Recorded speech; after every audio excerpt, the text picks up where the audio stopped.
신명기 27장 1절로 10절까지를 합독하시겠습니다.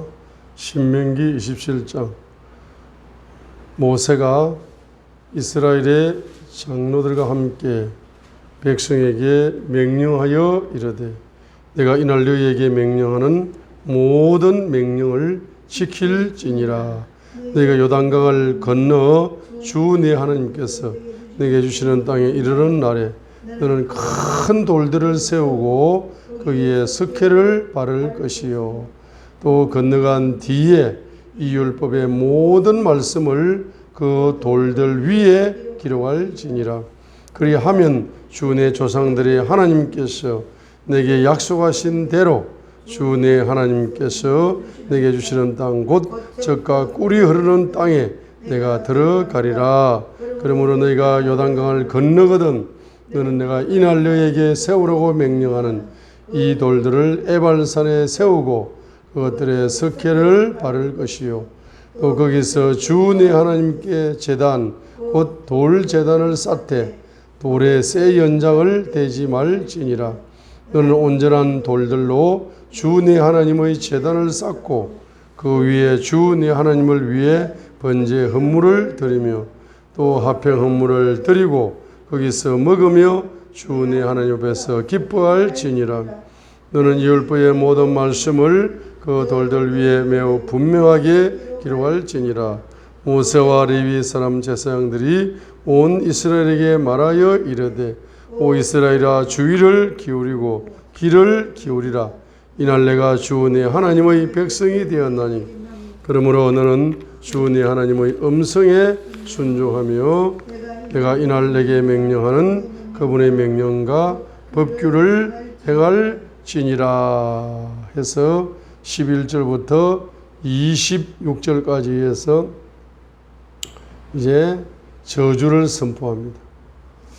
11절 13절 모세가 바로 그날 백성에게 명하여 말하되 자 너희가 요르단강을 건넌 뒤에 자 시몬 레위 유다 이사갈 요셉 베냐민은 백성을 축복하기 위하여 어디에 서고 그리심산에 서고 13절 르우벤 갓 아셀 스불론 단 납달리는 저주하기 위하여 에발산에 설지니라 해서 레위 사람들은 큰 소리로 이스라엘의 모든 사람에게 말하고 이르기를 자 이렇게 하는 자는 저주를 받을지어다 아멘 하고 지금 저주를 선포하는 26절까지 26절 이 율법의 모든 말씀을 행하기 위하여 그것들을 확인하지 아니하는 자는 저주를 받으리라 할 것이요 온 백성은 아멘 할지니라 했습니다. 요단강을 건너고 나면은 신명기 27장 1절로 10절에 있는 것처럼 반드시 요단강을 건너는 날에 큰 돌들을 세워서 거기에 석회를 발라서 율법을 기록을 하라라고 명령을 했습니다.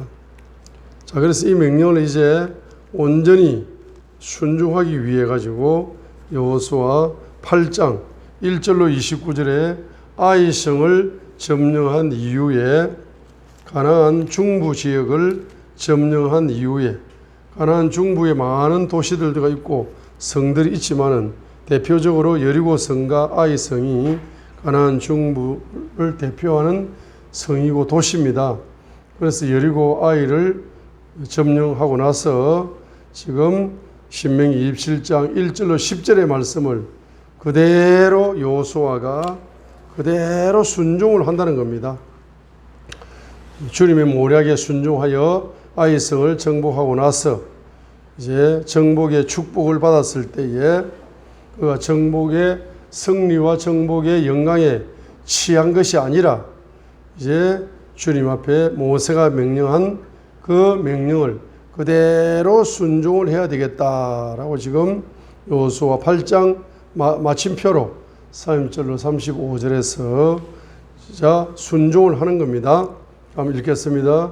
그때 여호수아가 주 이스라엘의 하나님을 위해 에발산에 제단 하나를 쌓았으니 여호수아 8장 30절로 35절이 아이성을 정복하고 난 이후에 여호수아 8장 30절에 그때 여호수아가 주 이스라엘의 하나님을 위해 에발산에 제단 하나를 쌓았으니 31절이 바로 신명기 27장 1절로 10절 이야기죠.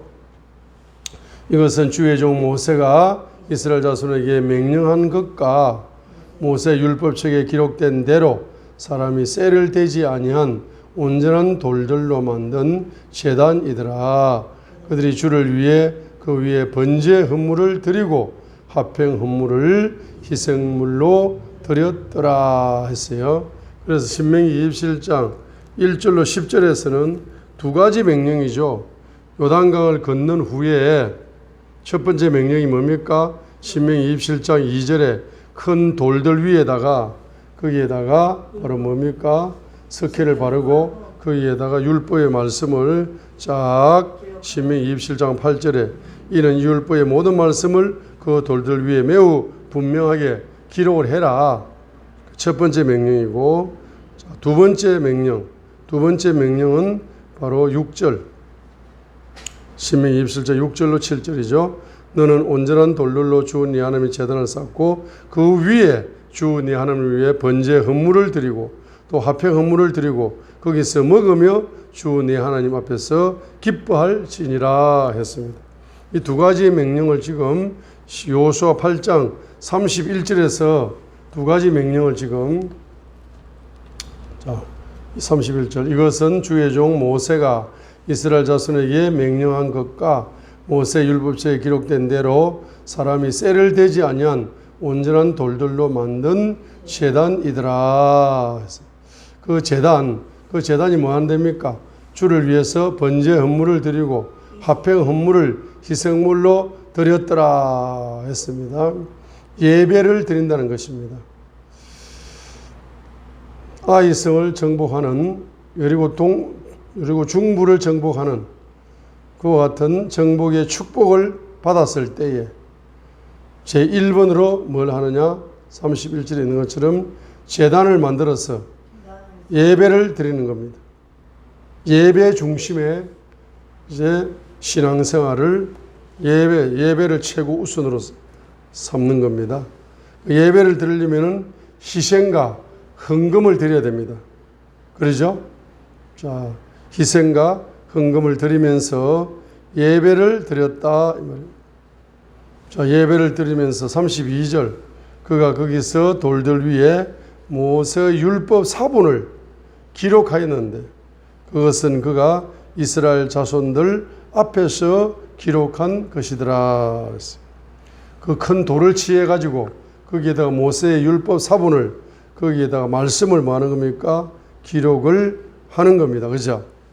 자, 기록을 해 가지고 그것을 선포하는 겁니다. 33절 그리심산 앞 에발산 앞에서 그리심산 앞에서 축복을 선포하고 에발산 앞에서 저주를 선포하는 겁니다. 33절 온 이스라엘과 그들의 장로들과 직무 수행자들과 그들의 재판관들이 주의 언약궤를 맨 레위 사람 제사장들 앞에서 개의 이쪽과 저쪽에 서되 그들 가운데서 태어난 자뿐 아니라 타국인까지 서니라. 자, 그들의 절반은 그리심산 맞은편에 서고 그들의 절반은 에발산 맞은편에 섰으니 이것은 전에 주의 종 모세가 명령하여 그들이 이스라엘 백성을 축복하게 한 것과 같았더라 했습니다. 그래서 여호수아 8장 33절에서 바로 그리심산 맞은편에 서서 자, 율법의 말씀을 선포하면서 이 말씀을 순종하면은 여리고가 무너진 것처럼 바로 축복의 열매를 정복의 열매를 수확할 것이고 에발산 앞에서도 뭐라고 했습니까? 만약에 율법을 불순종하면은 아간처럼 저주를 받게 된다 하고 지금 선포를 하는 겁니다. 그러니까 지금 뭘 경험했습니까? 이 이스라엘 백성들이 여리고 성이 무너지는 율법을 순종하여 여리고 성이 무너지는 정복의 열매를 경험했습니다. 그리고 또 아간의 범죄 때문에 불순종했기 때문에 바로 전쟁에서 패배하고 고통을 당하고 빼저린 실패를 경험하고 아간은 저주를 받는 모습을 자기들이 피부로 체험을 했죠. 그러니까 여기 3절에서 여호수아가 지금 이렇게 그리스도인산 앞에서 율법의 말씀에 순종하면은 여리고가 정복되듯이 축복의 열매를 맺을 것이고, 율법의 말씀에 불순종하면은 아간처럼 저주의 열매를 맺을 것이다. 이렇게 설교를 하니까 그 설교가 얼마나 현실적인 설교고 은혜가 넘치는 설교입니까? 이스라엘 백성들은 야, 율법의 말씀에 무조건 순종하고 봐야 되겠다 하고 순종을 지금 결단할 수밖에 없는 그와 같은 바로 예배 시간이다 이 말입니다. 그리고 예배 시간에는 무엇을 중심으로? 바로 말씀을 선포한다. 율법 중심으로, 말씀 중심으로 바로 말씀을 선포하는 겁니다. 그래서 예배 시간에는 하나님의 말씀을 선포하는 겁니다. 34절로 35절, 그 뒤에 여호수아가 율법책에 기록된 모든 것에 따라 율법의 모든 말씀, 곧 복과 저주의 말씀을 낭독하였는데, 자, 모든 말씀을 낭독했다. 율법의 모든 말씀, 모세를 통해서 선포된 모든 말씀, 모든 율법의 말씀을 다 낭독했다는 겁니다. 몽땅 낭독했다는 겁니다. 그러죠? 그래서 우리가 신명기를 읽을 때 신명기 1장만 읽고 끝내는 것이 아니라 신명기 1장부터 마지막 장까지 쫙 읽는 거야. 통째로 낭독을 한다는 거지. 여호수아서를 읽는다 그러면은 여호수아 1장부터 5장까지 정복의 준비를 오늘 읽고, 첫째 날 읽고, 둘째 날 6장부터 12장까지 정복의 열매를 읽고, 그 다음에 13장부터 22장까지 땅을 분배하는 걸 읽고, 그 다음에 23장, 24장까지 여호수아의 설교를 읽고, 그러면 4일이면 다 읽어요. 그죠? 여호수아를 4일이면 다 읽습니다.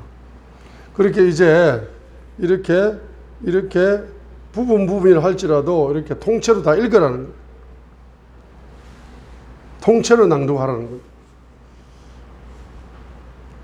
34절 다시 읽고요. 그 뒤에 여호수아가 율법책에 기록된 모든 것에 따라, 자, 율법의 모든 말씀에 줄을 꺼내야 돼요.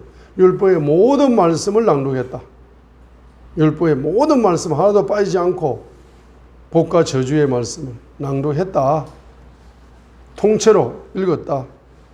모세가 명령한 모든 것 중에서 여호수아가 이스라엘의 온 회중과 여인들과 어린 것들과 그들 가운데 거하던 타국인들 앞에 낭독하지 아니한 말이 하나도 없었더라 하니까, 여기에 35절에 모세가 명령한 모든 것 중에서 여호수아가 첫 번째 이스라엘의 온 회중, 두 번째 여인들, 세 번째 어린 것들, 네 번째 타국인들, 외국인들까지 전부 다 그 사람들 앞에서 율법의 말씀을 통째로 뭐한다? 낭독을 낭독을 해주는 것입니다. 자, 그래서 우리가 예배를 드릴 때 바로 예배는 무엇 중심으로 예배를 드린다? 말씀 중심으로 예배를 드려야 되는 것입니다.